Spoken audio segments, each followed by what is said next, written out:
It's just so small.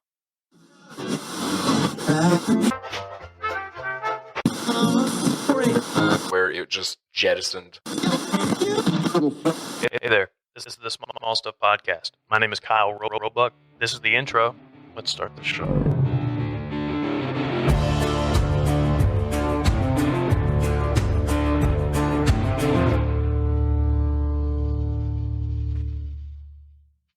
Hey everybody, I'm here today with McKenzie Shelton. I had Reba Jenkins on a couple weeks ago. She is someone that I went to high school with. McKenzie is also someone that I went to high school with. And she's doing a lot of different things. Super cool person, but real quick before we get into the conversation, make sure you're following Small Stuff Podcast on Instagram. I need to breathe. Make sure you're following Small Stuff Podcast on Instagram. Go to Small Stuff Merch if you want a sticker or a keychain. Those are still up. Go for it. Let's see. Anything else? Share the podcast with your friends. I'm really bad at this stuff. You know what to do. Do the thing.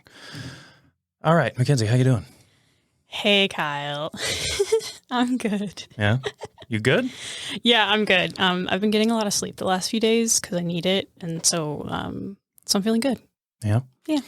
So. How are you? Oh, I'm great. Okay. I'm a little, I don't know. I'm tired.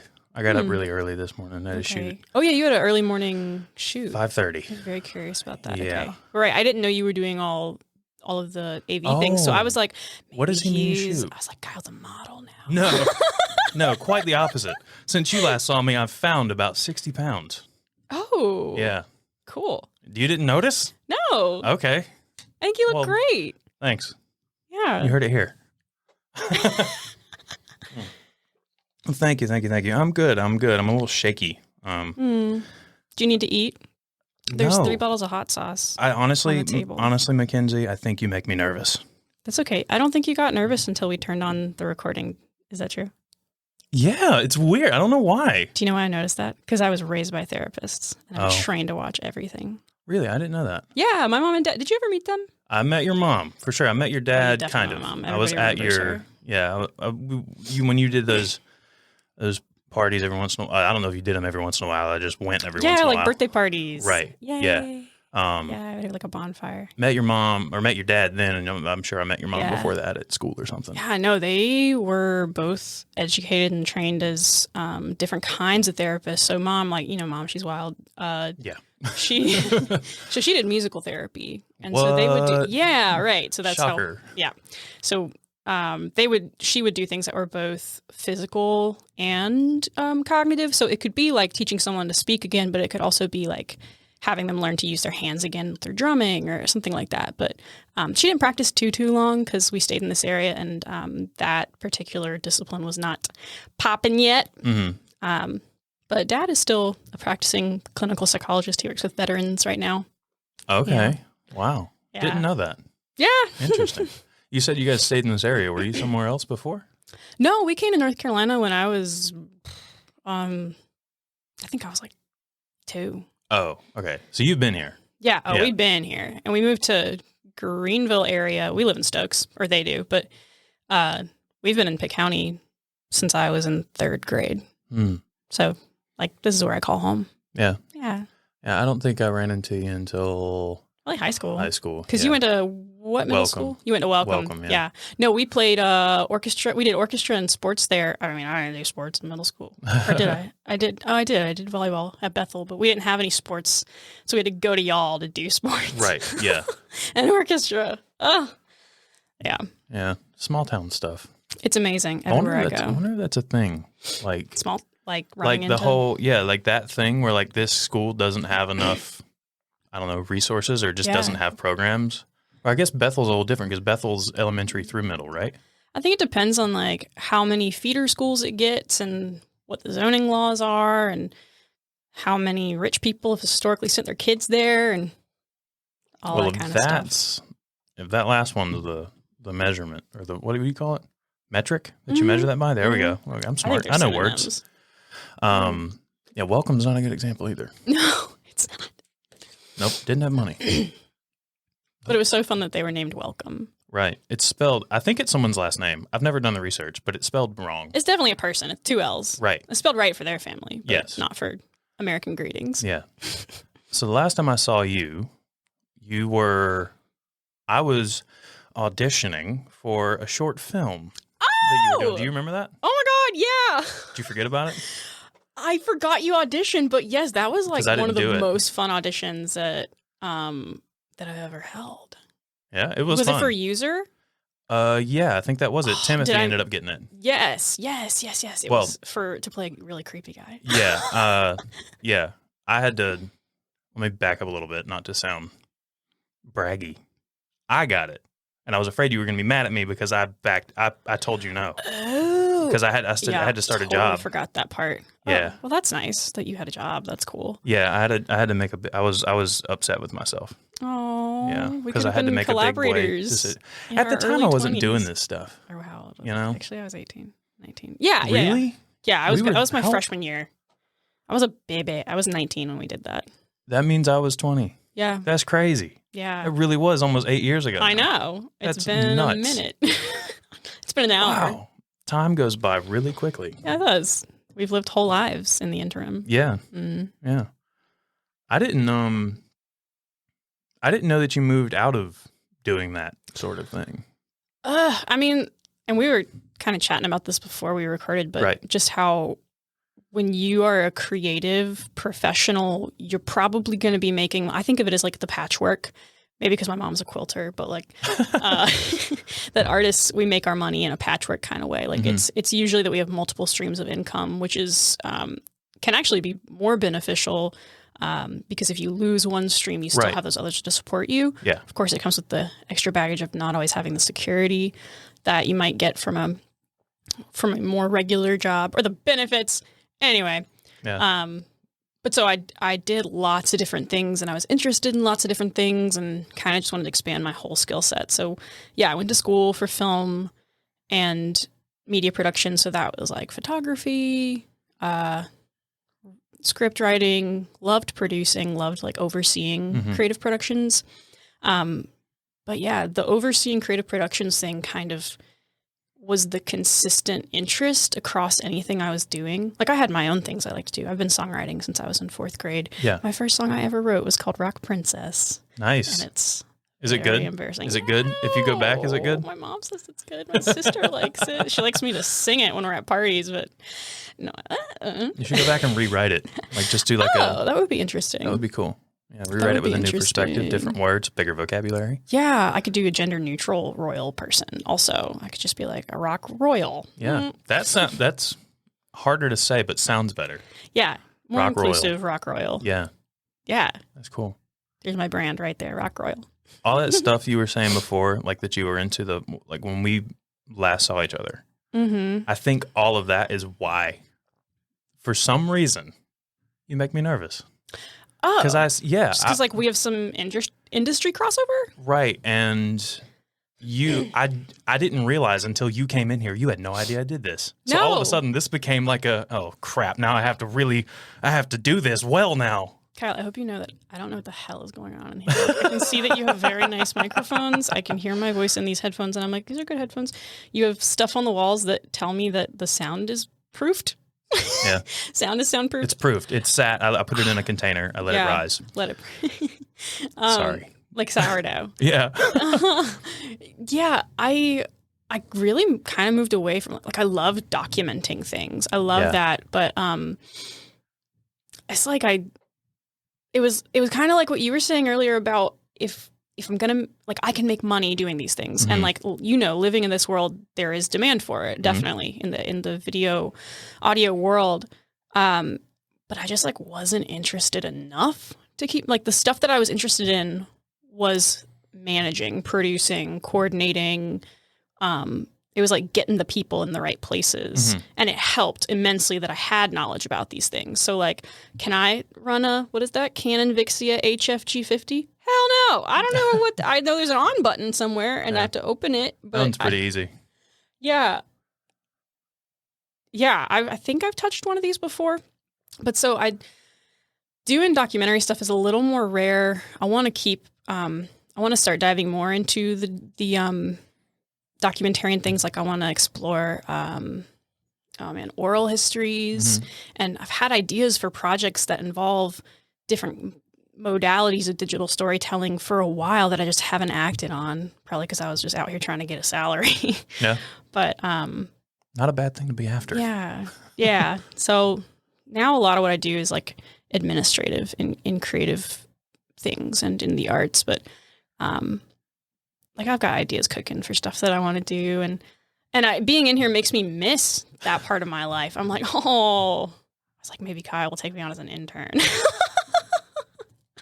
We'll see. I hear you've got really good people already, but Yeah. It'll have to be one of those ECU unpaid interns for the time being. I could actually send you some interns for real though.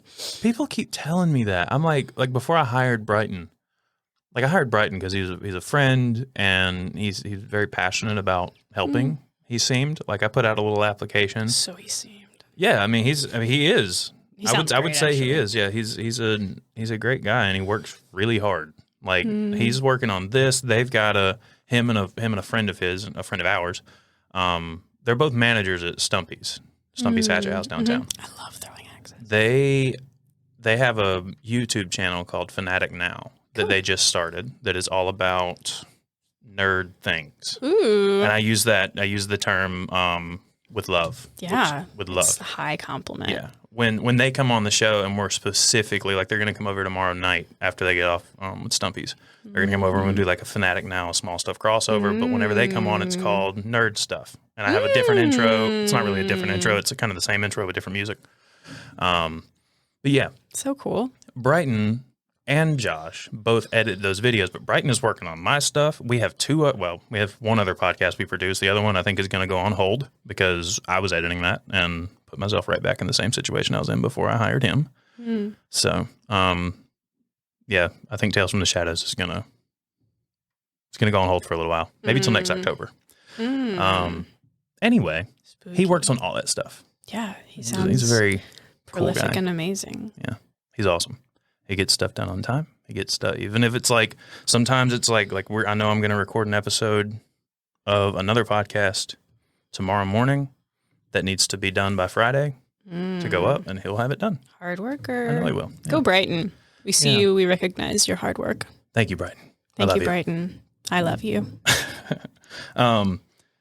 So we'll get into what you're doing now. But I am curious, you said coming in here makes you want to kind of get back to it. You said you've got ideas. Do you want to maybe someday be like what's the word I'm looking for? Somebody who just I can't remember. I can't think of Producer? Is it producer? Director? Not director. Somebody who is kind of over the production. Production manager. That's what Something I'm looking like that. for. Yeah, there's a lot of words that get used for that, especially when you're like involved in multiple kinds of creative industries, like what you might call the person who has the skill set who does that on a film set might be the same kind of skill set that does it in an arts nonprofit or at a university or whatever. Like those skill sets are transferable very much so. So yeah, I would totally want to do that. I've dreamt of like owning or co-owning a production house and like having a team and being like, we're taking on projects, we're doing stuff, and that I get to do like the scheduling and helping, definitely being involved with the creative vision of where things go at all phases, but that I love logistics and coordinating things like that. And so I'm not saying I'm the one who's like, I love sending invoices. Obviously, I don't love I love sending invoices. I mean, I love getting money, you know what I mean? Nice. But I love like sending them. copy and paste, type their name in. Yeah. I don't love sending emails. It's not like my favorite thing to do, but I do love making shit happen. So that's, I think to answer your question, yes. Yeah. We'll talk. Okay, cool. Yeah. Yes, let's talk. Yeah. Anyway. Let's go through hatchets, excuse me. Okay. Yeah, Sure. I would actually love to. We did that for my faculty, the last department I was in, one of our faculty like bonding things was to throw axes together. I got really sweaty. I don't think anyone else did. It's not. There were a lot of 50-year-old men there, 60-year-old men there, and Well, their cooling systems are trash at that point. So, You're probably fine. They were really hot inside. They just weren't sweating. Yeah, probably dehydrated. I was drinking a lot of water. That's it. And White Claw. That'll do it too. Yeah. Yeah, but I feel like people like you're watching it happen, you know, it doesn't seem like it's that much, but when it's just you and another person or you and a group of people, but like 5 of them don't want to throw and you're always up there, it's hard. Like eventually this gets really tiring because that thing weighs like 10 very pounds. Exhausting. Yeah, I make sure to stretch. I'm very serious about it. Hate bowling, love throwing axes. I do. I'm very limbering up this one shoulder. It's true. Well, everything's connected, so you have to do a little bit elsewhere. Oh, okay. You're just stretching. You're just on the floor doing hamstring stretches. Man, I didn't go that far because I was like, I'm already sort of not the at that point I was working in the business college in the management department. I was like, I'm already not like a traditional business person, so let me not do floor stretching. Yeah. So what do you do now? That's I know it's a lot. Well, yeah, okay. So I have a bunch of jobs. I almost always do. It is part of the patchwork of my career, and so right now I am teaching, which I love and I want to do for as long as I can. I love teaching, specifically people who are young adults or normal adults. Are you a professor at ECU? Yeah. I'm an adjunct professor. So I don't know what that means. It's like they give us different levels, which is like, oh, you're part-time and we don't have to pay you that much or give you benefits. Oh. So it's, but also thank you for giving me a job, ECU. Right, yeah. I'm sure they're listening. Are you the ones using a VPN in South Africa to hide your trail? I was like, did I leave my stats up? Did people see that? No. Yeah, so I had knew after grad school that I was like, I think I know I love mentorship. I'm pretty sure I would love teaching. I think it's a lot like performing, and I've been performing different kinds of things my whole life. So I love knowledge transfer. And I thought that was me. Sorry. It's me. I'm sorry, people. My phones phone are is vibrating. buzzing, so I'm Here, you check yours. I'm gonna check mine, and I'm just gonna like talk Let's read while our you do it. texts to people. Yeah. Oh, it's yeah. It's a. Oh, speaking of East Carolina what University, do you call the callers that you don't want to talk to? Spam. There's another word for them. Do you know what I'm talking about? Callers that you don't want to talk to. You know the people that you're like, oh, it's a blah blah blah. I don't know. Anyway, it's someone from Baghdad, Kentucky that I don't need to talk to. I have no idea. Telemarketer? Yeah, that's it. Thank you. Telemarketer. Yeah. No, let's see. I'm having students with troubles on their final group project, and it's... Speaking of ECU. Nice. They tagged me in their story. They have signs now. Kyle just showed me a picture of like somebody taking their graduation pictures near the cupola at ECU, and they have signs now out there where they're like, don't throw glitter, guys. Right, yeah. It gets cool. really bad. It gets really bad. So bad. That was mine. Oh, that was yours. Yeah, I was saying that's why they tagged me. I didn't understand. I thought you were just like, look at this chick graduating from ECU. No, that's Ange Sanchez. Cool. I shot her graduation a couple years ago. Yeah. Cool. She actually looks good. I don't know if anybody who listens remembers this or if anybody who listens knows me, but I had like a camera and a lens and some other stuff, including the memory card that had her session on it, stolen. And so I had to like text her and be like, my stuff got stolen. God, some creep has all of her grad photos. Right. With her, I was so disappointed because her dog, she brought her dog that day and it was so good. And then they got stolen. But it seems you were able to at least get the product out before it was stolen. No. We had to redo it. Went out and redid it. That sucks. Yeah. Whatever. Not a big deal. But yeah, I've never had anything stolen from me. I was so upset. That's upsetting. That's very I was upsetting. very mad. Yeah. What was it? Oh, I'm a teacher now. Yeah.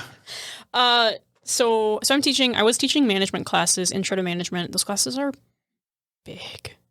I was teaching 3 classes, 2 management. One was a service learning class in the honors college for their freshman class, but I'll focus on the management part right now. So management classes, they were 86 each of the 2.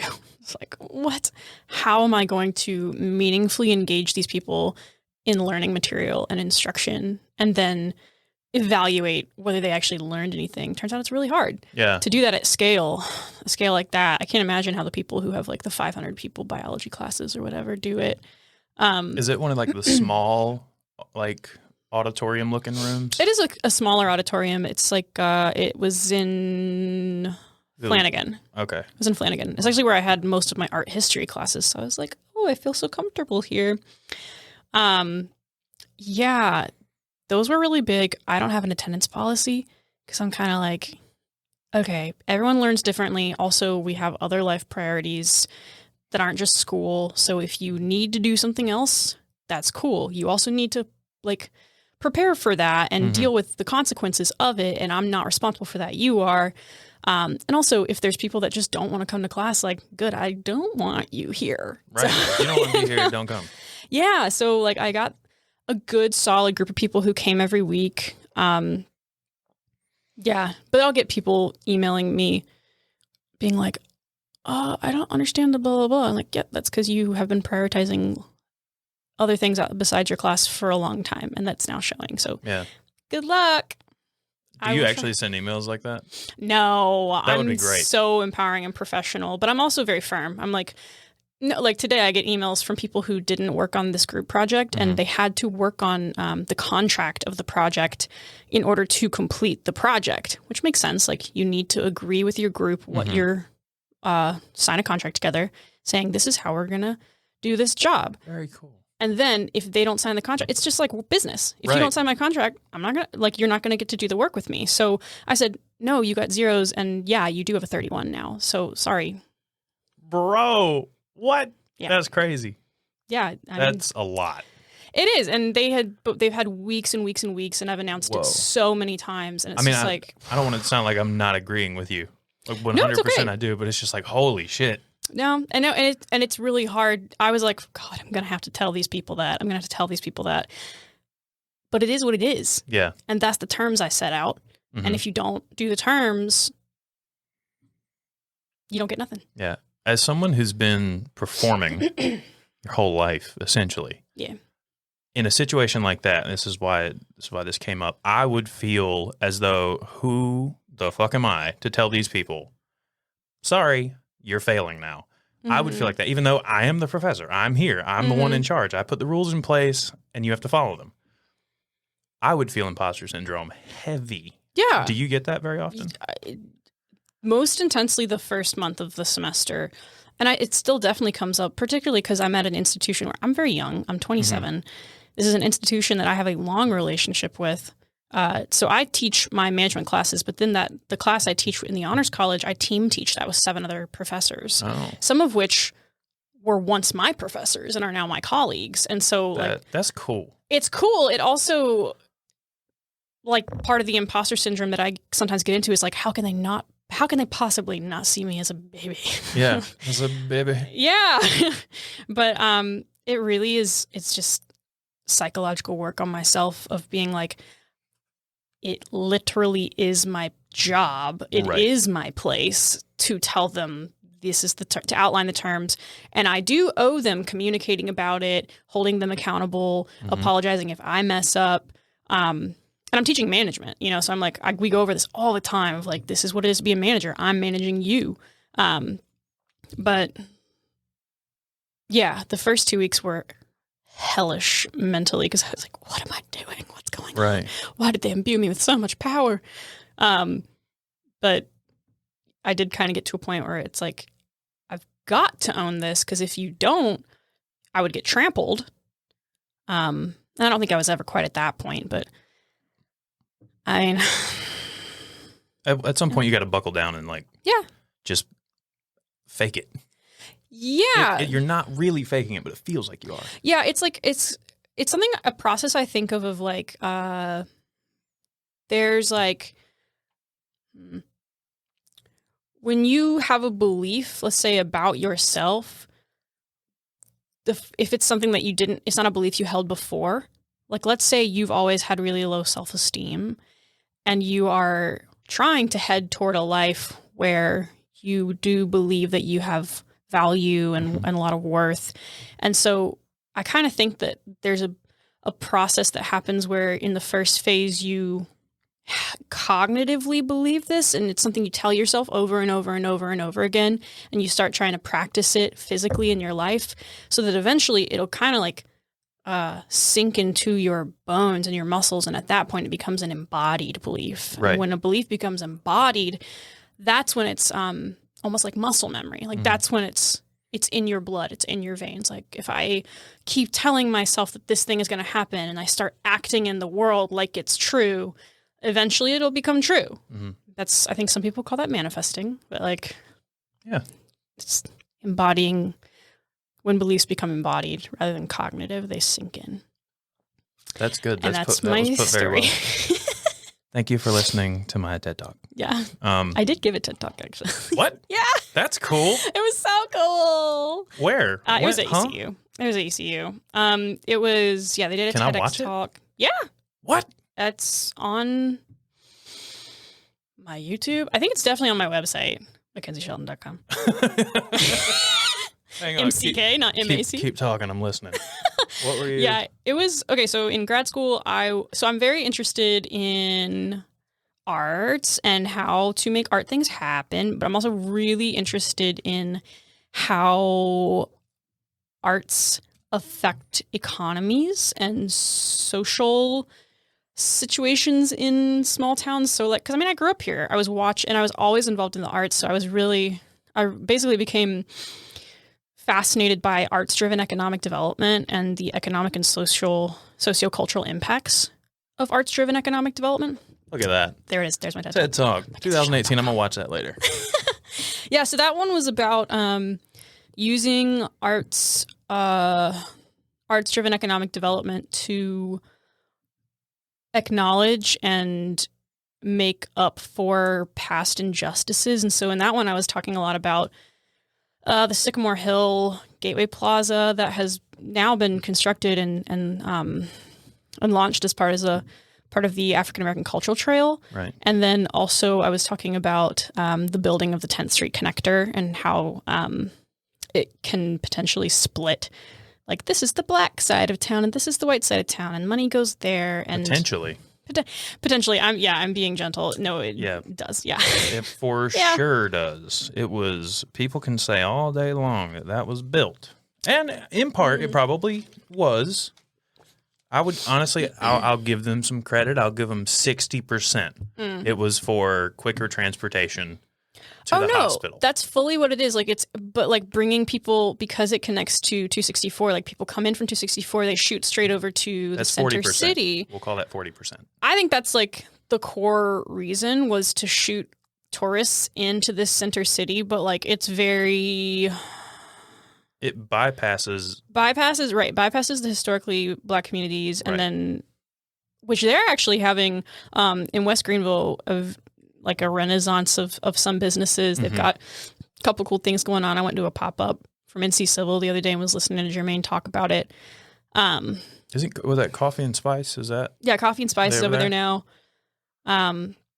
It's such a complicated thing and such an issue because as those businesses are coming up, that's great. It's generating attention and money's rippling through the different layers of that smaller economy before it goes out into the broader economy. But it can also mean that the usual rents will go up and buying land prices will go up, and that the people who live there might get pushed out. So, because you're not fixing the fundamental problem here. Yeah. It's all Band-Aid stuff. It's all, well, I mean, that's what happens when you operate in the system that we have, which is like, oh, you have money, great, buy the thing. And to change that would require, fundamental shifts in what we believe about value. It would require like investing in people and not just in profits. Yeah. Which is called triple bottom line investing, people, planets, and profits. All right. Yeah. I learned something today. Yeah. I need to write I that down. remembered something today. I'm going to ask you about that later. Remind me. Yeah, totally. If you don't forget. If you forget, then it's gone. Yeah. Goodbye. What do you have a website for? You got a whole... Is this just like to promote you? That's cool. It's because like a personal thing? Or is it like a... It's work stuff. It's okay. Let me list all the things that I do. In the project tab, you can find... I actually need to add a teaching one, but it's teaching creative project management, curating, music, photo, website design, Yo, I thought you had dreads right there. video. Huh? I thought you had dreads right there. I was No, like, yo, never. what? Never. Should do never? Never. That'd be cool. That's something I thought about. I had my hair was long for a second. Mm-hmm. Or like it was like down here, and then I got annoyed with it because it didn't look that great, to be honest. Okay. I thought it would be. It's good that you like, know that. thick. I thought it would be like a thick, nice. Because I have thick hair. I've always thought I did. But it got thinner. As Not when it grew. gets long. When it gets long, it looks really stringy. I'm like, that's not cool. Yeah, you got to do a lot of work to maintain a beautiful. Maybe that was the lush- problem. No, yeah, you do actually have to care for your hair. I was why they just call it like- hair care. I was the most I care for my hair is I don't wash it every day. Like that's Yeah. the best thing I do for my hair. I don't do anything else. I can recommend you so many good products. And, well, All you need is one. You just need one. Crystal tries to tell me. Crystal's into the, like beauty Mhm, things, I don't know, mhm. beauty industry. There we go. She's a Yeah. makeup artist. And, Oh, cool. Yeah, makeup artist. That's awesome. She's been a consultant or like Monet, the hair care beauty product company. She did that. It's like a Scentsy thing, Nice. similar. She's done Scentsy too. Also, if you didn't notice, Oh, there's lots. Yeah, there's a whole lot of I did not Scentsy. notice all those blocks of wax. but she tries to get me to do more things, but I'm like, nah, I'm cool with bar soap. It's fine. Mhm. That works. Yeah, I mean, men don't get taught how important it is or how fun it can be to groom. Yeah. Or I that used it's to- important at all. But I used to use like facial washes and stuff like, But also, like yeah. straight up doing that kind of you stuff. get to a point where you're like, I ain't got time for this. I got to a point where I'm like, this bar of soap does the same thing, man. Like it's And if like, that's what you and I'm can- not super dirty, like ever. If I am, then You I'll look clean. scrub a little more. Yeah. But I'm doing what I do. It's pretty rare that I actually get dirty. Yeah. Yeah. If you can boil it down to just like, this is all I need, then Right. I'm team that. It makes traveling a lot easier too. Yes, it does. Just throw a bar of soap in Yes, my it bag, does. toothbrush, toothpaste, done. Well, Mhm. deodorant and all that other stuff too. But I experimented not wearing deodorant for a couple weeks recently, and it was a weird ride. It was like, I couldn't do it. I think I just needed to switch deodorant brands because I was like, dang, I'm kind of smelling a lot. And then, That'll happen. yeah, I was That like, is- God, I think my body got used to this one brand. I'm not into it. And then I was like, but I had my partner and our friend were like, don't do it. Like, you just don't need to. Like, we don't wear deodorant. It's fine. I'm like, okay. When like they're stinky boys, so like I should be fine. But like I said earlier, I sweat more than those 60-year-old men at the axe throwing place. So like Yeah. I have maybe I have a condition. I don't know. But yeah, long story short, I'm back on deodorant. Yeah. Yeah. I'd probably make it like sometimes I'll take and whatever. I don't care. Sometimes I'll move my deodorant to this other bathroom right here because Crystal's in the shower and I need to take a shower and I'll just Is hop that in a this one. bathroom? What, right there? Yeah. Yeah. Oh my God, there's a door behind Oh, us. no, not this. I'm pointing to the that's one. a closet. I'm pointing to the Okay. one that this one over here, the one that you already went to. Oh, okay. Yeah. Yeah, I'll go to that bathroom right there and take a shower, and I'll just leave everything in there Mhm. and continue getting ready for my day. And then I'll forget my deodorant's there, and it's not in front of my face the next day, and so I So you don't don't use think it. I don't Mhm. think to and then I'll go to that bathroom later on, and I'm like, oh shit, I don't think I put deodorant on. Some days Mhm. I don't go to that bathroom, so I'll go 2 days sometimes and not realize You know what? until I'm like, ugh. Yeah, Whoa. until you're fuming and then Yeah. you're like, oh, That's bad. Good thing I wear hoodies a lot. ew, your hoodies must be gross. No, they're not. They're not that bad. Okay. It just masks the smell a lot easier Yeah. if I go a couple days yeah. by accident. By accident. I don't do it on purpose. It doesn't happen often, Mm-hmm. but it does happen. Mm-hmm. It's Crystal's fault because she's in the shower when I need to go to the shower, and that's. Yeah, That's just the blame problem. her. How'd you go from film making aspirations to teaching business administration classes, essentially? Yeah. So I don't know that filmmaking was ever really an aspiration for me. Okay. Like I actually chose to go to school for film because I knew I loved storytelling and that was a place where I was very called to, and I wanted to pick the modality that it felt like the most kinds of storytelling in it. Mhm. So I was like, okay, that seems like it would be filmmaking because it's got theater, it's got writing, it's got performance, it's got technical aspects, it's got so much to it. And so I picked it because it was kind of like, give them all to me. Oh, Yeah. I want them all. That mic is fucking you up today. I know. I'm gesticulating. Turn it up like that a little bit. Turn it Yeah. up like if you turn this. it so this is pointing towards me a little more, Why? so that you're less likely. Oh, to so do I can that. do Yeah, this yeah, freely? Okay, thank you. Yeah. Yeah, so I mean, it's kind of that track of I was more attracted to coordinating creative productions than I was to making films. I still love to make films. Like I go work at this summer program in Kentucky, and I shoot all their whole camp, and sometimes I edit things together, and I love that. I love capturing moments with that kind of storytelling and documenting things, but the kind of skills that are required to coordinate creative productions are intoxicating to me, and really pull me in because it's social and it's high level social. It's as social as it is reason based and logical, because there's all the coordinating of details of how to, when to book, how much does it cost, where do we do it, get all the people in the right places, but it's also maintaining relationships, and so I really like that. It's also creative to me. Like, I've felt like I haven't been making a lot of.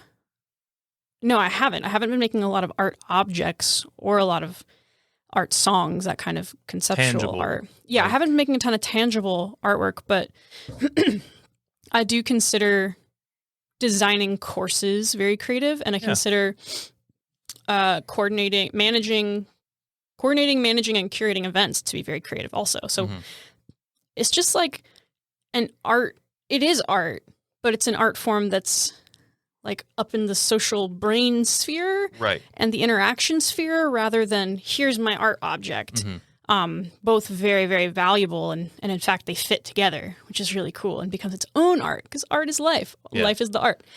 But so it was recognizing that interest in the producer skill set and the manager skill set, and then going to school for it. And I'm not going to say I loved all my MBA classes, but overall it's positioned me really well to do the things that I want to do. Yeah. It's like life is weird. Life is weird. Yeah, it is weird. And real quick, bouncing back to what you were saying about creativity, I had a guy on I think his episode came out last week. He was on like a month ago though. His name is David Chislett. He is what he calls a creativity activator. And I asked him what that meant on the podcast, and he was just straight up like, dude, I just made that up. I don't know. Yeah. Like, it's something I made That's up, from but my it describes LinkedIn. what I want. Like, it describes what I want to do. Like, it describes what Nice. I'm. That's a nice way to put that. But he's been like all Describes over what the I want. world. He's a middle-aged dude. He's living in I think he's in South Africa right now. Maybe he's in the Netherlands. I can't remember. I think he grew up in South Africa. But his definition of creativity is not like if you're a video creator, a photographer, or whatever, and you're out, like you're setting out and just trying to recreate what you see these other people that you follow do, that's not creativity. Like he's like, creativity isn't just art. It's, engineering, it's teaching, it's, I don't know, something else that I can't think of right now. But you know what I'm talking about. Making a hot dog in a certain way, whatever. Yeah, you can, like, to me, that replicating is useful because then, like, you can sharpen technique and skills. Like, okay, copy this painting exactly as you see it. Oh, that's so hard. And you have to work on these 10 things to do it. But it's, what did Picasso say? Picasso was kind of a weird dude, but he had some weird relationships with women. But he had some good quotes, very quotable man. He said, this was hanging on the art school, actually, and Jenkins at ECU was, you have to know the rules to break them, learn the rules to break them. So, like, once you've equipped yourself with this arsenal of, like, all the things that I know about the principles of design and the techniques of these particular crafts, you can then play with them and do the creative things. Yeah. Yeah. I think that, I agree with your friend. That's fair, yeah. I know when when I first started out, I was doing a lot of emulating. I may have said this on this podcast too. But eventually I got to a point where I didn't want to anymore. I will every once in a while, like go and see, like, how do I do this? Because I have no earthly idea. You know, I don't even have a vision, you know, for how to do this. So I have to look it up. But I'll watch a video, like a 12-minute video. I'll watch it for 5 minutes or whatever and be like, okay, got it, done. You know, and I'll go and I got the basics. Now I'm gonna go do it how I want to do it. And that's kind of how I've done this. Yeah. I think emulating has its place though, where it's because when I think of emulating, I think of like drawing on inspiration from people that you aspire to be like. So, and that's something that, you know, when you're working on a project, I think whether you do it intentionally or not, a lot of us think, what are things similar to this that I love that I want it to kind of be like? Right. And I think that can be helpful also for overcoming imposter syndrome and some things of like, who are some professors that I adore and they inspire me, or some thought leaders or whoever. And for you, maybe it's like some different digital creators, but I think emulation has its place, but it's like on the road to the creative act. And I don't think any of these are linear. Like you go in and out of these every day. Yeah. It's more like a sphere. Yeah. It's just different points on a sphere. It's a blah, blah, blah. You're in the middle and you jump to these different ones whenever you need to. Did you ever read did you ever read Slaughterhouse? Is there a number Kurt after Vonnegut? that? Yes. I'm not gonna lie, I can't remember what number. I can't 5? either. Slaughterhouse 5. Yes, I think that's right. Is it 9 or 5? I think it's 5. 5 sounds right. Now, I don't remember if I read the entire book, but I do know I started it. Yeah. It's a good book. Okay, I read it a few years ago, finally. And there's an alien life form. I mean, alien to us. We would be alien to it. But definitely reading it now. Yeah, it's good. I've read a couple of his. I read, what is it? Something of Titan. Moons of Titan. Anyway, so the alien is, I always say it wrong. It's really hard to read. Tremalfadorian. Look, that sounds right. Sure, go for it. Yes, this alien. So they see it. There's these beautiful passages in the book where they describe how the aliens see time as a. Or let me start with the human view. So the humans see like all of time as like one mountain. Like here's this mountain. This is what it looks like. This is the shape of it. It goes from here to here. And the aliens can zoom out and see the entire mountain range. They see time as all this collection of different masses of different shapes, and they can see how they relate to each other, and they can zoom in on different points where like humans can only stay zoomed in on this one point. That's what makes me think of. It'd be really, maybe you should read it. It might inspire you. That would be cool. You might emulate Look, it. well, I just finished. So I don't read necessarily. I have an Audible subscription. You like listening? Yeah, I prefer My that partner because loves I don't fall listening, yeah. asleep. Like reading is, I'm just like, this sucks, man. It can be a very snoozy kind of thing to read because your eyes are down here and you're like. But I'm good at just, I can sit on the couch and be super comfortable with just headphones on and like just sit. I might be wandering around the room, you know, but I'm not really, I'm in here. I'm in my head. I'm not looking at anything. So I try to get into the same, you know, the state of flow that I'm in when I'm driving. I try to, you know, do that when I'm listening here. Anyway, I just finished Project Hail Mary, which is by Andy Weir. Andy Weir also. I know that name, but I don't know why. He wrote The Martian. I don't. Which is a movie with Matt Damon. Okay. The book is like the movie and the book are really, really like close, like to one another, like extreme closer than I've ever seen a movie like stay true to the source material. Cool. Like a lot of the lines in the movie, I'd give it a solid 90% are straight from the book. Really good. Heartwarming. There's just a lot more inner dialogue in the book, obviously. But yeah, I just finished Project Hail Mary. I like The Martian better, but whatever. It was a really good book. But I'm on like I like sci-fi novels and stuff, so that sounds very interesting to me. So I'm gonna. I love sci-fi. I've been writing some sci-fi. Really? Yeah, I love sci-fi. I just started reading some cli-fi. That's apparently the word for climate science fiction. A friend just taught me that. Interesting. Yeah, cli-fi. I'm reading one about basically the effects of climate change and what that would look like for humanity, because I'm kind of writing one about that, about in a world. Yeah. The coasts have risen in America, and now like the main food production happens in the center of the country at these big farms that have gone like industrial scale, and they also like you don't have anywhere to bury people when they die. So a lot of people get aquamated. Aquamation is a real thing. It's called alkaline hydrolysis. And so that's where you Do tell. it's where you I'm writing down ideas. I'm taking ideas down for like, I would hope 60 years from now, if I'm very lucky.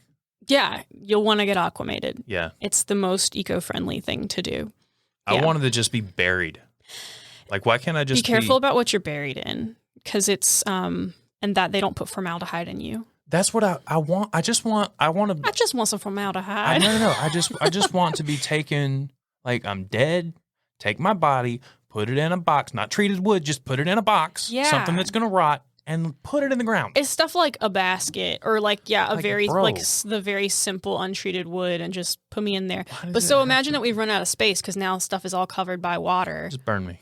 Right. Burn me, alkaline hydro. So in this world, people get aquamated, and then I think that gets put underground, and then that helps move a transportation system. I don't think I should say too much more about it because, like, what if somebody in South Africa or whoever VPN is listening steals my ideas? I need to IP this stuff.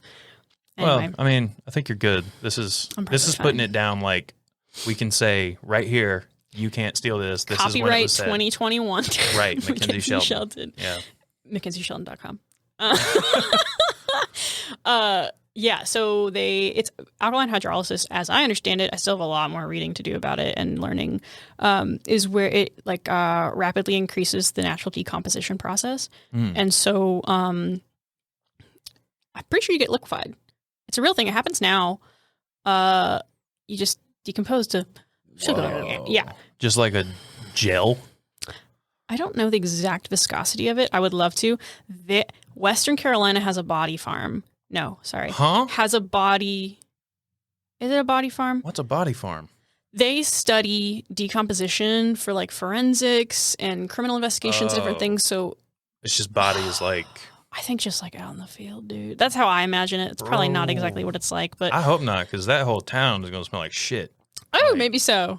I'm going to have to convince one of my doctor friends, because you can get a tour, but you have to have good reason. I probably won't be able to be like, I'm a sci-fi writer. You should let me come look at dead bodies. And look, the worst they can say is no. So It's try. true, but I want them to say yes. So I might just be like, listen, my medical friend is here investigating bodies, and I'm Yeah. also here as a consultant, ... Please? Yeah, but so the whole thing is, the reason I want to say that is because of the aquamation and all that, but also because like one of the central things in this story idea is that you can go work on these farms for like a season of your life, and that season of your life that you work there, like a summer, will purchase a plot for you to be buried or for someone you love to be buried. This And sounds so it's good. a body farm. Yeah. This sounds. Now, look, you have to. Yeah, now take my opinion with a grain of salt. But you're part of the nerd stuff, so like I'm trying to get the nerds on board. Yeah, it sounds cool to me. It sounds like excited. I would enjoy it. If there's like little details, if it's super deep, I'm in it. Like if you I'm trying can to do world paint the building, picture it's for hard. me, then I'm there. Yeah. But I also enjoyed all the Twilight books, so Hey, they were all good except New Moon. that was a slow one, man. Well, it was so That depressed. was back when I had to read it. Like I Oh, had to Lord. actually read it. I did not The first like half of that book one. is actually I think that whole book was just slow. I have bad memories of that book. It was slow. It was depressed. She was still on her Jacob situation, Right. and I was like, "Look, I'm Team Jacob," but also like, Have you watched those movies like recently at all? yeah. I didn't make. My partner was interested in Yeah. sitting down and watching. I don't want to say I made him do it, but yeah, we watched them. I think all of them in a day. Yeah. Over quarantine, and we're like, it's so not amazing, but also very good. Right. Me and Crystal watched them. 'Cause Quality trash. I don't think Crystal had ever seen them, or maybe she had. I don't Oh know. my god, But we watched them, and I don't think I'd seen the last it's a milestone. 2 or the last 3. I just stopped watching Oh, because the movies. I was just they like, kept nah, making whatever. more. Yeah, Like, it's not. I mean, it's okay, I guess, but whatever. Mhm. It wasn't what was in here when I was reading it, so I don't want to watch it. That's fair. But we watched all of them, and like rewatching the first one and the second one, there was just I was like, he is like Edward is gaslighting the fuck out of her. Yeah, it's not amazing. And he's like, "Hey, I'm watching you sleep," and she's like, "Oh, that's cool." But she's a baby. She's too young to know Like, that that's not cool. like- that seems toxic. Yeah. Just watching it again, I was like, "Ooh, I don't know if you could do this." I think if they Like, made it today, they wouldn't have him like that. there's Because no, they couldn't. Because now people know. It's crazy that it took this long, and that like, It's like, oh my god, he watches her sleep at some romantic. That's fucking creepy. yeah, Like, yeah. It's a 90-year-old man. He's older than that. He's like 180. Oh, He might be more. I thought he was 90. Because Actually, he had it sounds like you know Spanish more flu. about it. Because I don't know. Okay, you got me. He got a Spanish flu when he You was had like this- 19 Yeah. or 17. I just know he wore 17. suspenders. That's it. Yeah. So I think, anyway. Well, I just revealed a little bit about myself, a little bit more than I wanted to. You did. That's cool. Look, I read the Twilight books. I was into it. That's over what you it. should Whatever. do your nerd night on. Oh, did you know Where- there's a nerd night on Friday? No. Like the event. Where? What? Do you know what nerd night is? No. People of Greenville and the surrounding areas, you can attend nerd nights, which I think they're always at Tapped on Fire Tower, but they get speakers to come and like nerd out about a topic they're interested in. And then, you would be a great speaker. I think you would also be an awesome audience member. But you go and you have beers if that's part of what you like to do, and you listen to people present on something. So I went to one and I was like, this is going to be dumb. It's about ultra running. And Ultra running? Yeah. Ugh. They run like really far That sounds distances. terrible. It does. Even after hearing people who love it, I'm like, that's bad. But it was a very entertaining talk and really cool. We met some cool people. We went with some friends. But it's Friday. You should totally go. Well, I would, but I'm not going to be here Friday night. I'm fair going to be in enough. the mountains. Ooh, Cold. go by do a fire. that. Ooh, go do that. Thanks. That sounds nice. Now, tomorrow, when Brighton and Josh come on, we are going to Mm-hmm. be talking about, and the episode's probably already out because we're going to go ahead and put it out. I'm sorry, yours is getting pushed back. Theirs is going out. When's this coming out? This is going to come out in a couple weeks, more than likely. Well, we got 1, 2, 3, less than a couple. I mean, more than a couple weeks. I should drop an album in concert. Can you with do that. it? Can you do it in like a month? Yeah, like I already have the songs written and everything, and I want to record. Oh, do you record songs? I can. Oh, we should do that because I'm not good at it, and I just use my like Zoom H4n, and I'm like, okay, I guess I'm just gonna click play. Yeah, that's part of the media company. I've Cool. got a guy. Let's talk. Yeah. Let's talk. He's got a whole studio set is up. it? I do too, but he's an audio engineer, and I'm not. Who is it? Jamie Bullock. You Did we go to high school with him? no. He's These are all names that like. he's my dad's age, Oh, okay. but he's no, one of we my best definitely friends. didn't. Cool. Super cool guy. I met him in high school. Cool. Sarah McPhillips, remember her? Yeah. She Mhm. introduced us, and then me and him became really good friends. Nice. Which was strange back then, but now it's cool. It's fine. Yeah, it's fine now. What was I saying? Oh, yeah, this will come out. I had to think about how many episodes we're gonna have built up. This will probably be out in like a month. Cool. But anyway, tomorrow they're coming on. We're talking about our predictions for Spider-Man. Cool. It's coming out next week. We could talk about Dune. I haven't watched it. Well, I started to watch it. Have you read it?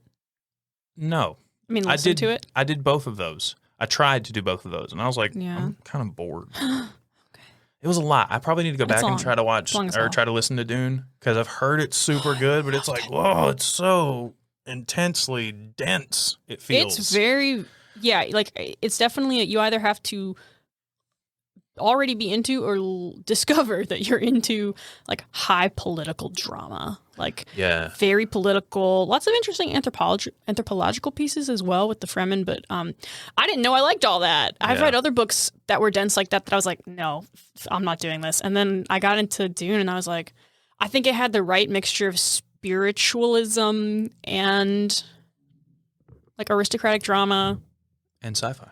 and sci-fi. That's why I was interested. Yeah. Is it I sci-fi? loved the book.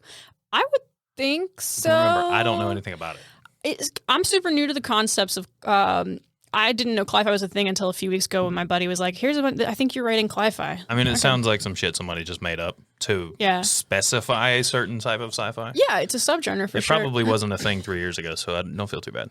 Well, I kind of get the impression that Cli-Fi has a lot to do, like that it's Earth specific.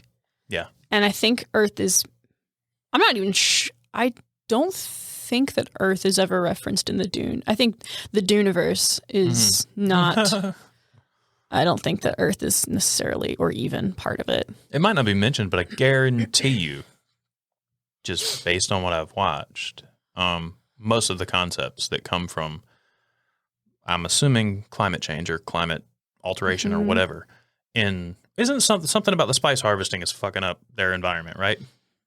Something like that? It's like the spice only comes from Arrakis, which is Dune, same thing. Yeah, over harvesting it is definitely taking advantage of the people. Like they already don't have a lot of water. I think they used to have a lot of beautiful lakes and things. Oh my god, my stomach's growling. You need a snack? I had a snack literally right before I walked in here, and my body. I think it's that time of the month where my body's like, "You have to eat a lot now. It's time." Yeah, the guy who wrote it was definitely influenced by ecological processes, of course, but then also like issues that Earthlings have been running into for a long time. Right, that's what I was getting at. I was getting at yet. Probably isn't mentioned, but it's definitely heavily like if you read inspired by. Yeah, like if you read the afterwards and the forewords that are with some of the books, they talk about it. Frank Maybe I should do Herbert. that. I'll try again because I just finished that other one. To. Well, I mean, I hear it's good. So it might make watching the movie a richer experience. Probably, yeah. Or a very critical experience, like it was for me. Well, I'm so into what I did watch the movie was gorgeous. Like I'm so into that type of thing now. Really? Like I'm so into like, whoa, that was a really interesting transition, or that was a cool angle. Why do they do that? Why is it colored like this? Why is this? So I pay attention to that stuff more than I pay attention to the story. The cinematography was beautiful. I think it was excellent as a mood piece. But story-wise, I was left wanting more. And I think they did that intentionally, but I'm like, come on, I would like to have a film that stands alone on its own and feels like it has a little bit of an ending. Also thought it was weird that they really dug into like, Chani and Muad'Dib are definitely super into each other. Because in the book, it's just like, yeah, like we have a thing, moving on. Is that the nerdy model looking kid and Zendaya? Yes, Timothée Chalamet. Okay, sorry. Yes. I'd heard his name. Like I saw. He does have some of those qualities of nerd and model. Yeah, he's got like a, he looks like 5 years ago, he was super not cool. Yeah. But like now it's like he went from not cool to like he grew his hair out a little bit and like learned how to hold his eyes. Yeah, that's exactly what I was going to say. His eyes, he kind of knows to like squint them. Yeah, like he's always looking into a bright light. Now you're a model now. The Zoolander thing. See what you did. Yeah. Yeah. So how long have you been teaching now? Did we go over this already? I know we talked about your teaching, but I mean, at a university, 3 months. Oh, really? Yeah. I didn't know it was that fresh. It's so fresh. Wow. This is brand baby new. Like teaching and mentoring and doing education-y things for several years. To the world of academic teaching, where I am the instructor on record, that's new. I would have never guessed that you'd end up teaching business nonetheless. Yeah. Just because you were always the creative, artsy, quirky is how I would have described you. Yeah, but those things can be the same and are the same. Like they really, I got a lot of that when I was going to business school. People were like, but you're an artist. I was like, or when I would go to talk to the business school guidance people, counselors or whatever, and be like, yeah, so I'm interested in studying business and arts and the multiple points at which they intersect. And they're like, oh, so you want to be in marketing? No. I mean, I'll probably end up doing a little bit of that because like that's what you think we are, and I need money. But like, no, it's so much more interesting than all that. And it's, to me, you can't. I don't know. The entrepreneurship skills and the business skills are so important for artists to continue making art, but that's a big gaping hole in a lot of art education systems. So I want to help fill it. It's interesting, I think, to hear what other people around you, maybe maybe it's not interesting to some people. It's interesting to me. If someone's like, wow, I would have never guessed you'd do that or whatever, like hearing stuff, like not necessarily just career, but just in general, like hearing like, oh, wow, I didn't know that you were in that kind of thing or whatever. What I'm trying to get at is did you ever, like when you were younger, when I would have described you as the quirky, artsy, would you have ever thought that you would be doing what you're doing now? Yes. Wow. I mean, so I had no idea what I wanted to do. My first entrepreneurial experience was I made jewelry out of my mom's leftover beads, and I started my own line of jewelry. I said, I need something that's going to be sassy that I think I was in 4th grade. The 4th grade girls are going to want to buy. And so I was like, I'm going to call it Cranky because that's edgy. That's cool. It was very hilarious. Thank you. But it was like those little letter beads that are dumb looking. And it said Cranky. And so I had earrings and jewelry and whatever. I picked, my friend was the most popular girl in school. And I said, here, I'm going to give you free jewelry if you go tell everyone how cool you think this is. So I was doing this in 4th grade? Yeah. Yeah. So it was like stuff that I was interested in and kind of was exploring very young. And then I got in trouble because apparently you're not supposed to sell anything except for those dumbass candy bars and stuff that they try to... You can't solicit, but teachers can. Yeah, they can make a pyramid scheme, but... Oh my God. Yeah. Right. The school can do it all they want. Yeah, bullshit. Utter bullshit. But that was super fun. It didn't last long, but it was that was like my first foray into entrepreneurship and selling stuff, selling creative work. It was so fun. That's not a bad name either. Like that's, no, it's edgy. Yeah. It's got a hook. Yeah. Yeah. I wasn't picturing what you described as the jewelry, but I was picturing like it looked 4th grade as hell, like but dark like copper that's kind of like I should bring it back actually. That would be interesting. Copyright trademark McKenzie Shelton. McKenzie Shelton, yeah, 2021. 2021 McKenzieShelton.com. And 2022. Yeah. Yeah, it was so that was cool. So it was like I later learned that's like celebrity endorsement. So like I was exploring things early. Your friend was the first social media influencer, it seems. Right, yeah. Exactly. She was like, you should totally buy this. And people did. So what was your margin like? What were you? I mean, I guess you were taking your mom's old jewelry. I so made it was definitely like $12. 100% profit there. 100% profit. Yeah, materials, cost of goods sold were very, very low. Yeah. Yeah, my mom was my seed investor without knowing it because I just took it. I think I was like, Mom, can I use this? She's like, yeah, I'm not going to use those ugly beads. Okay. All right. And then in high school, do you remember we did the artsy smartsy talent show? Either you or your brother was in it, I think. At Tipsy Teapot. We held like basically a showcase, a talent showcase of North Pitt people. I don't think I was in it. Dang, really? Maybe I was. I really would have thought one of you'd been in it. Maybe I was. It was downtown. It was Brian saying we had people who had artwork up. We had... I remember it, but I don't think I did it. Do you know what? Actually, you might have attended because I think this was actually my senior year. So you would have already been graduated. I think I did attend because Leah sang, right? Leah Tripp. Yeah, I think she did. Yeah. She did. I don't know why I remember this. Probably because I was very impressed. Your Song by Elton John. She did that. Nice. Yeah. I can't remember a whole lot about the acts, but I just know we did it. But that was that was probably one of the first arts events that I ever managed and coordinated and directed, curated, whatever you want to call it, all those skill sets. And I loved it. And I did it in my spare time because I was like, we need this and I want this and this is cool. And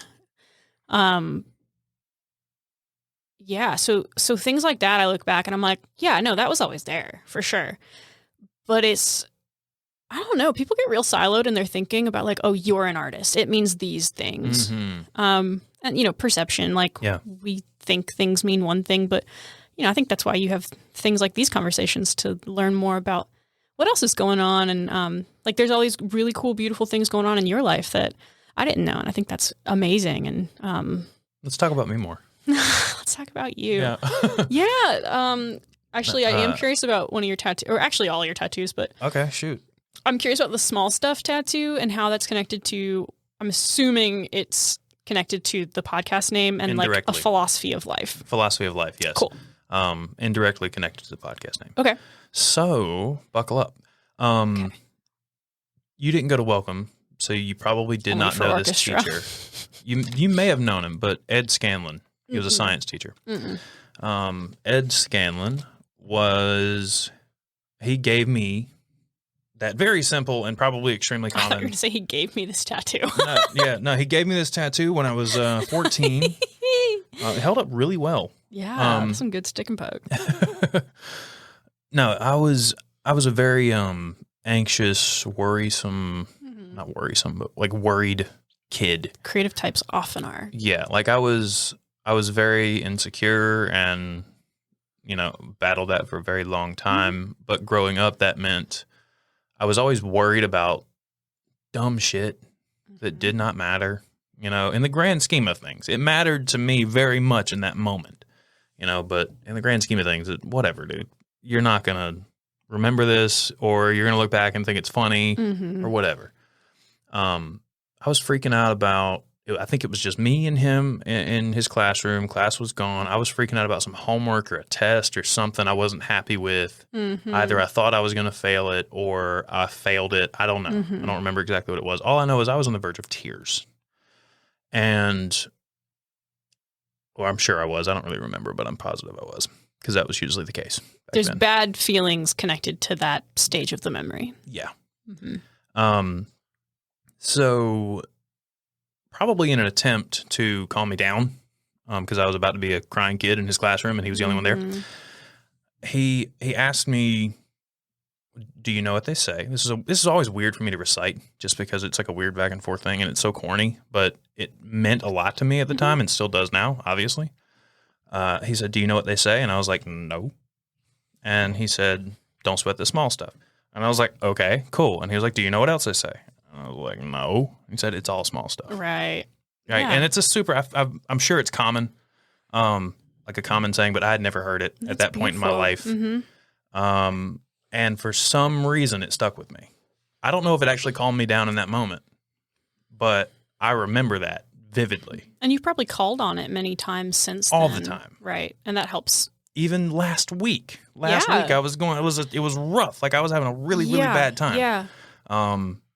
Because I am an anxious person, and that leads to bouts of depression, which is really hard to overcome when you're an anxious. Like it's a weird vicious cycle that's hard to get out of if you can't shift gears in your brain.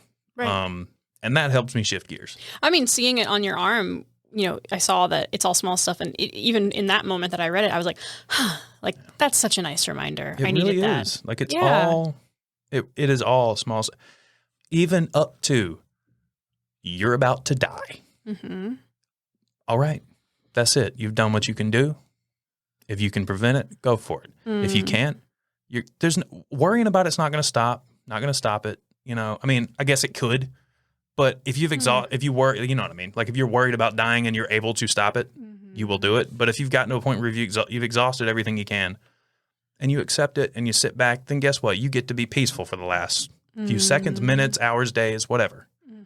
And it helps you put in perspective what things really are, what you really are in the grand scheme of things. Yeah. I have a couple phrases that have been dropped into my life like that too. My dad used to say, from G.K. Chesterton, he's a famous, mostly Christian writer, who said, "Angels fly because they take themselves lightly." Because although I was like very, I think in my interactions with people, I'm very lighthearted, but take things really seriously and really hard. And he could see that even when I was young. And he was like, yeah, people become elevated to this different state of consciousness when they are taking things lightly. So like very similar to the concept of don't sweat the small stuff. Right. Because it's all small stuff. Other ones, man. Actually, another one for my dad, which is what I gave myself this tattoo. It's an arrow. But it's... You gave yourself that tattoo? Yeah, and stick and poke. Just like... This one was a lot harder than the one on my ankle. That one was... What did you do Fingers it with? are hard. A needle. Just straight up needle and ink? Yes. Like good ink or like ballpoint pen ink? No. Nice ink. Okay. This is probably bad. And my sister actually is a public health person, and she has done like entire workshops at high schools about like how you shouldn't tattoo yourself. She uses me as an example. Whatever, I'm still kicking, baby. Hi, Madison. Yeah, hey, Madison. Love you. I'm probably gonna tattoo myself again. Yeah, I want to one day. It takes this one. I mean, it took forever, and it's not even good. Like that, the line quality is not good. The one on my ankle is much better. It just looks but like it's got more fatty tissue down there. It's on a finger. Yeah, this one means that didn't heal very well at all, and that was done by a professional. They get moved, or they get friction and touch so much. Yeah. This one means wherever you go, there you are. So that could be like, I'm there, I'm there. Wherever you go, there you are. So it's a grounder. A grounder. It's all about coming back to presence. Which has been part of my spiritual and psychological journey, and continues to be. Yeah. Yeah. Any other questions? I love answering questions about my tattoos. Endless questions. I'll go ahead and tell you, that doesn't mean anything. That one doesn't mean anything. That's a lion. Those are big to not mean I know, right? Isn't that crazy? Yeah. People are like, what do they mean? And I'm like, well, not all of them. That's the biggest tattoo I have, and it doesn't mean anything. Because I was at the point where I was like, just slap something on me, man. Yeah. What about the one on his wrist? Kyle has some numbers, and the letter R. That's a shift pattern. For a car. Yeah. Yeah. That was both of the cars that I had that were manuals, both of them had the same shift pattern, and I just like it. Yeah, that one's pretty simple. Cool. Me and Crystal have matching ones. Turtles. This turtle. That's sweet. That's good. Where'd you get that? That is Bethany at Gary Skin Graphics downtown. She pretty much does all of my stuff now. Not all of this was done by her, but she does. This took like 20 minutes. Like from that's crazy. That's really setting up to being done. Shading is lovely. Done. Like yeah. That one is obviously. Yeah, I have a lot. Whatever. Yeah. Cool. That one I copied from Casey Neistat. Do more. Mm-hmm. He has one that was written by his daughter, I think, or his son or something. But I was just like, I like that, so put that there. But yeah. You have any? Yeah, you do. I do. I have. Do they mean things, or you just wanted those cool shapes? No, yeah, mine always means stuff.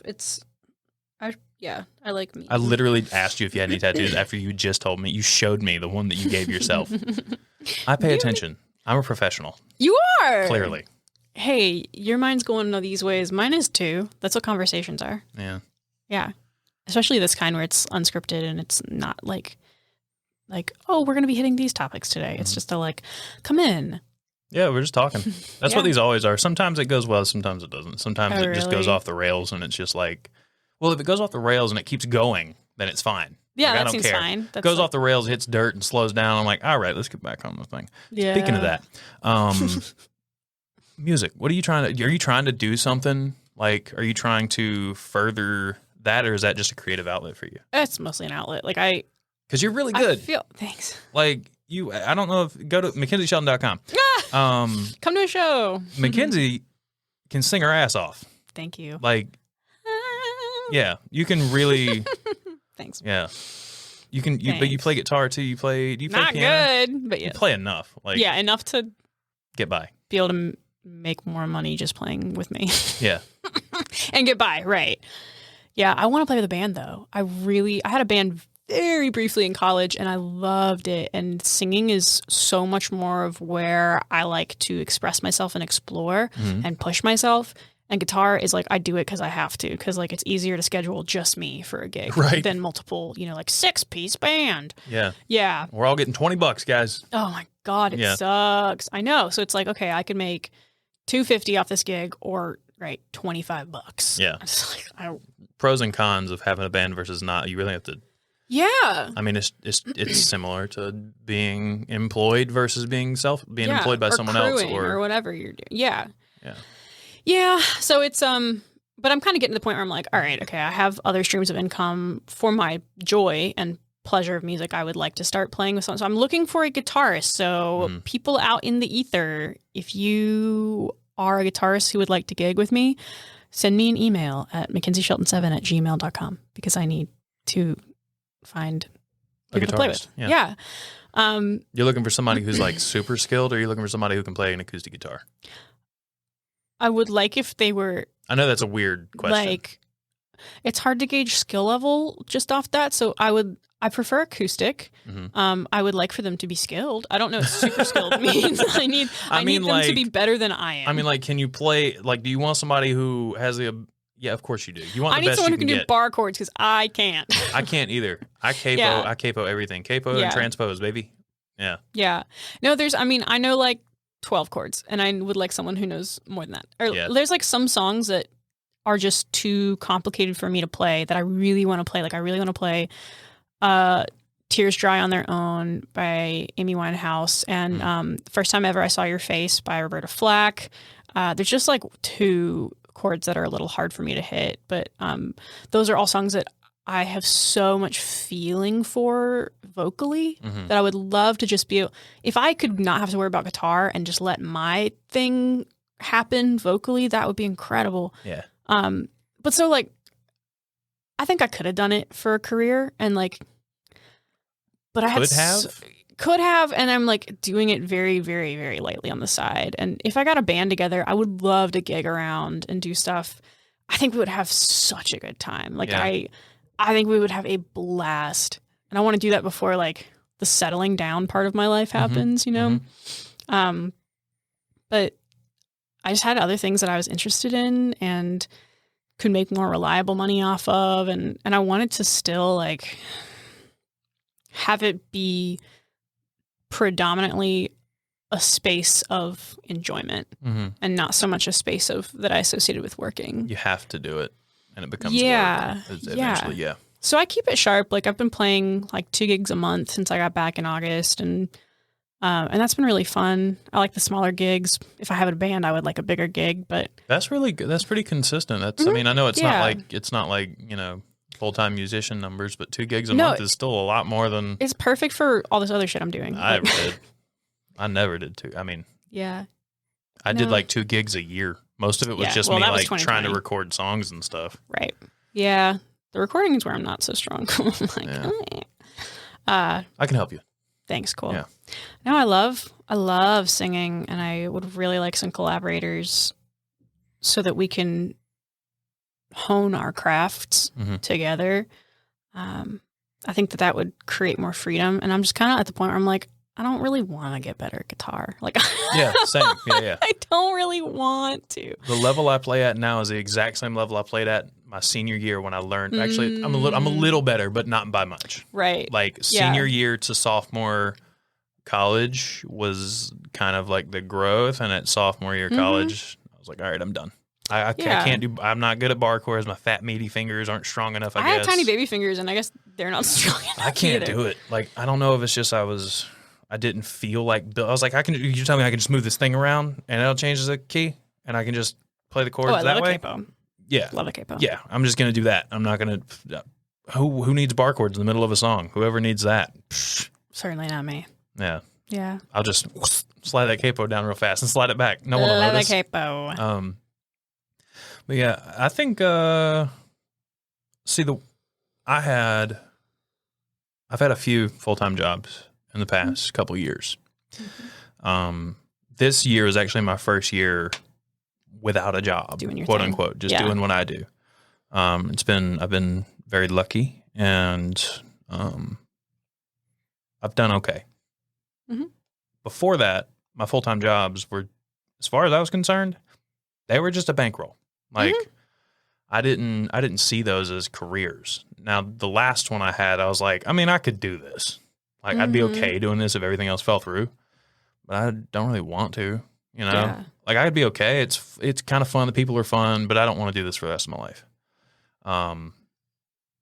And so, I mean, I don't want to ask you if your current job is a bankroll for things, but like, do you ever see yourself maybe one day getting a full-time job? Like, let's say I know you've got a full-time job. What I'm saying is, you could pursue music, but you don't want to.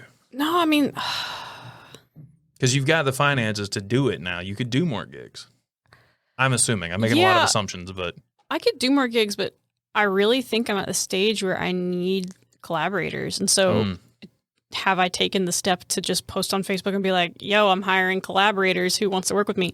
No. And that's something I've been thinking about. And maybe this conversation, actually, yes, not maybe. actualizing it.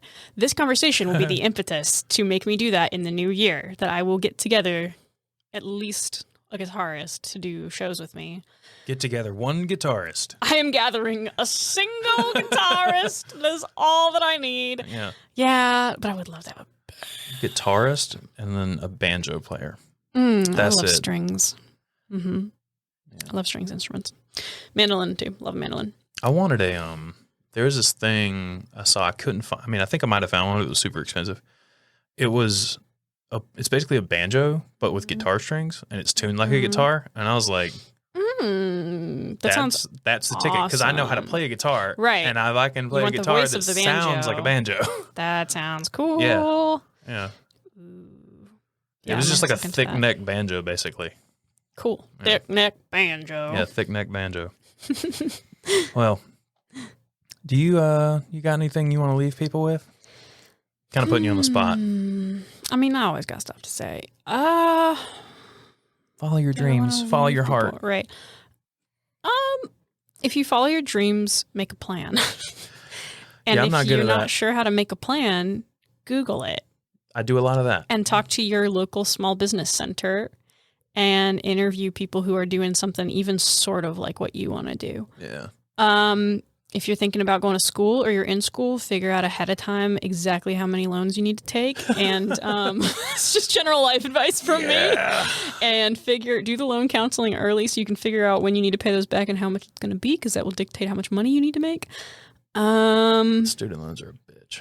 Yeah. Thank you, furlough or whatever we've been on. I don't know. Last Oh, year. yeah. Mm-hmm.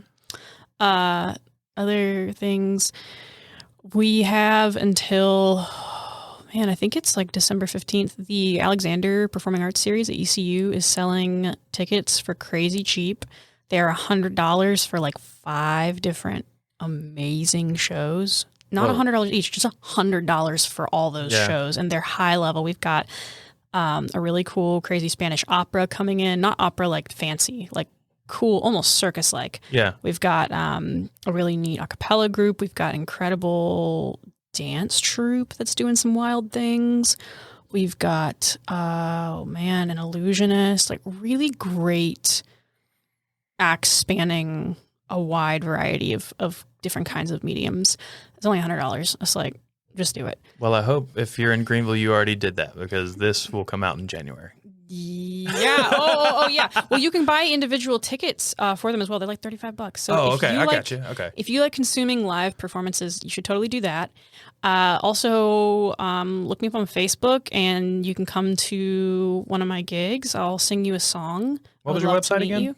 I thought you forgot were it. joking. I Oh, was. you are. Okay, it's McKenzieShelton.com, but spelled the Scottish way. So it's McKenzie. That's the Scottish way? Shelton.com. I think so. I Googled it a long time ago. Oh, okay. It means fair. Oh. Yeah. Because I'm just and cute. What else? Like all the different people I work with. Greenville Museum of Art has some really cool events coming up. You should check us out online. And also, if you have children who are approaching their junior year in high school, you should send them to the Governor's School. They have to apply and audition. Is that thing that they did? They used to do it at the Meredith College, I think, right? Yeah, they had 2 locations. I think they just have one now, but I went for that, but I didn't go. I didn't get in. oh, okay. I didn't. Miss Sutton was mad at me Oh, because I didn't. you did art. I didn't try hard enough. Oh no! 'Cause I didn't wanna go. Kyle. Are you serious? I went. And Yeah. it was awesome. I didn't. No, Kyle. I say that like that sounds like I'm going. I didn't try hard enough, so I didn't get in. Like I'm just saying, It sounds like you were going through something. I didn't want to go to a strange place around people I didn't Hey, know. And that's so totally legit. when they were like, "You got to do more than this," I'm like, "No, Hey, if that's what you needed, that's what you needed, and that's cool. I probably should have gone." I work at the Kentucky version of it. That one's free for everybody, so that's Oh. really, really, really cool. Yeah, they should send their students there. SATs aren't real. I mean, they're real, but they don't really measure intelligence. They were invented, I think, in France in order to gauge whether young French farm boys were like capable of being generals in one of the world wars. Interesting. Anything else? Bro. All right. I see you're just as good at doing this housekeeping stuff as I am. No, that's all great. Yeah, that's all. I'm done. All that I you swear guys I'm done. rewind a little bit and put the playback speed on like 1.5, and you'll catch all that in a reasonable amount of time. Fair, All right. fair. Thank you, Mackenzie, for coming on. This was enjoyable. Thank you, Quite Kyle. enjoyable. This was a pleasure. Yeah. I'm so glad to have reconnected with you. Yeah, and we will continue to do so. Yay! Well, guys, like I said in the beginning, please follow Small Stuff Podcast on Instagram. Share this episode with any friends and family who you think might find it interesting. I think that's, I don't know, go to smallstuffmerch.com, go to McKenzieShelton.com, do all those things. Mackenzie Look for out. mayor. Really? No. Oh, but maybe I was one like, I mean, day. it's coming. Go for it. No, city council, but one day, not now. Oh, okay. Goodbye. Bye.